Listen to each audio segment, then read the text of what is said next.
for Life cooking series sponsored by the Altabate Summit Medical Center and Whole Foods. Today's class is all about spices, how to cook with them and how to use them in your everyday meals to create delicious food for you and your family. Today we are making a chana masala, which is an Indian dish that is spiced with tomatoes, cumin, coriander, nutmeg, ginger, all different kinds of things. So why do we want to be using spices in our food? Well, number one, they're amazingly delicious. Simple as that. Number two is that they're very high in antioxidants. Antioxidants being those things that help our bodies function properly and ward off disease. And then number three is that especially spices that are warming, which we're going to be using today, like ginger, like nutmeg, like cloves, can help reduce sugar cravings. They have like sweet components that, that help really balance out a dish and make you feel kind of warm and satiated. To get started, you want to take some onions, chop them up, which I have already done, and throw them into a pot with some olive oil. And what you want to do is get your onions up to a nice golden brown. And this will take a good 20 minutes. But that's okay, because while your onions are going, this is going to allow you to get all of your spices together, as well as chop your garlic.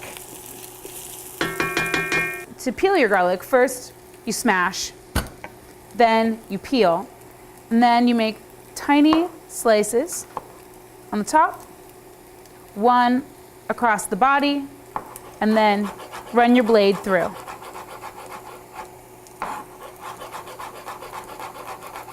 Oh, that's gonna be great. All right, we'll do a few more. Everyone loves garlic. Doesn't have to be perfect. The great thing about cooking is that nothing has to be perfect. We're not baking, right? You can do whatever you want. No one really has to know. All right. Fantastic. These are looking great. So we're gonna let that cook for a little bit longer, but in terms of your spices, we have whole cumin seeds. We have a combination of both coriander and ground ginger. This is cardamom, which I love. It gives it a really sweet, spicy flavor. Cloves and nutmeg, and the cayenne is what is gonna give it some heat. All these other spices, though they're warming, they're not spicy. They're just well spiced. So this is not a seriously hot dish, it's just more of a warming dish, which is great for wintertime. This is a great wintertime dish. I'm gonna throw in our garlic. Fantastic. Turn on the heat just a little. Now you want to throw in your spices.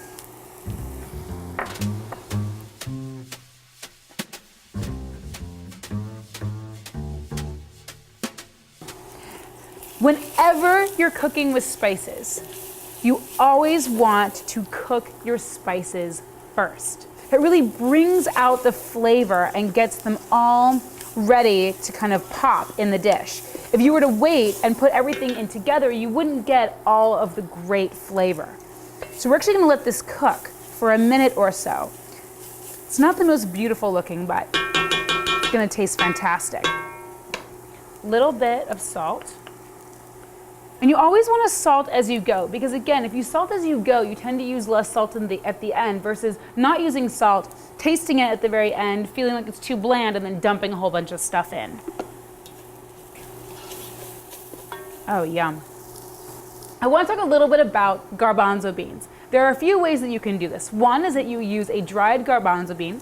These are dried garbanzo beans that you would then soak overnight in water.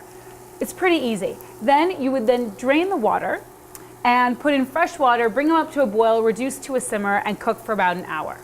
You could use canned garbanzos. And you see the difference, right? This one fully cooked, loaded with water, ready to go. This one dried and needs soaking and cooking. And the same thing goes with tomatoes. These are beautiful, gorgeous, red ripe tomatoes. But let's say it's wintertime, right? You can't get fresh tomatoes, so you can use canned tomatoes. If you were going to be using fresh tomatoes, you would first need to blanch them and then peel them and then throw them in. So it depends on what kind of time you have and what kind of a person you are. If you want to do it from like serious scratch, you totally can, but it's not going to affect the flavor that much. And you know, again, on a Wednesday night, you might need to power through. We're going to throw some canned tomatoes in here. Woo. This is the tomato juice that we're just gonna put right into the pot and let it begin to cook a little bit. While that's happening, there are two ways of doing this. One is that you can be very, very civilized and chop into kind of large chunks and throw your tomatoes in, or you can just do this. That was pretty messy. Okay.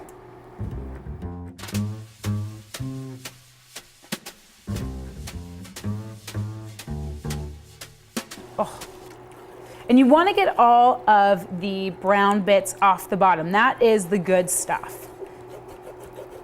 It also helps so that your boyfriend, girlfriend, roommate, or yourself does not have to scrub all night.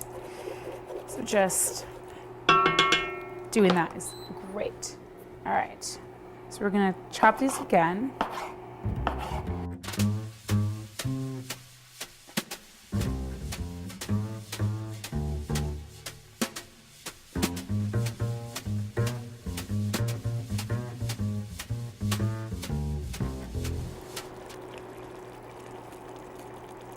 That's really good. It's even better off of bamboo. Ugh, yum. All right, so we're still gonna let this go for a bit longer. So now we're gonna do our cilantro. This is the fresh leaf of cilantro, which is the same thing as one of the spices we've already put in, coriander. So the coriander seed becomes cilantro when planted. Whenever you're cooking, you want to have a well-rounded type of a dish. So you want sweet, you want salty, you want a little bit acidic, and we're going to be getting all of that. The more you eat in a well-balanced way, meaning having all of those flavor profiles available, you tend to crave less. It's pretty shocking.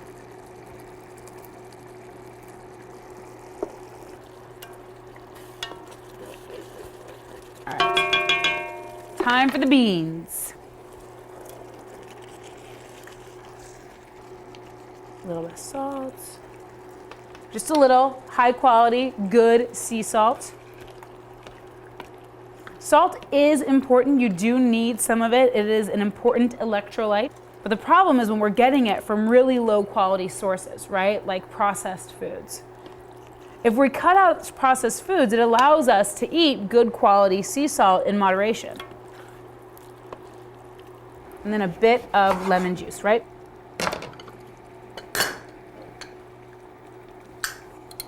Get a lemon squeezer. You cannot live without it. My favorite thing. That's just me. Oh, delicious. Okay, and what you're gonna do is you're gonna add a little bit of water and then let it evaporate off, and add a little bit of water and let it evaporate off. And what that does is help concentrate the flavors of all the spices that we've got going on. Just add a little bit of water.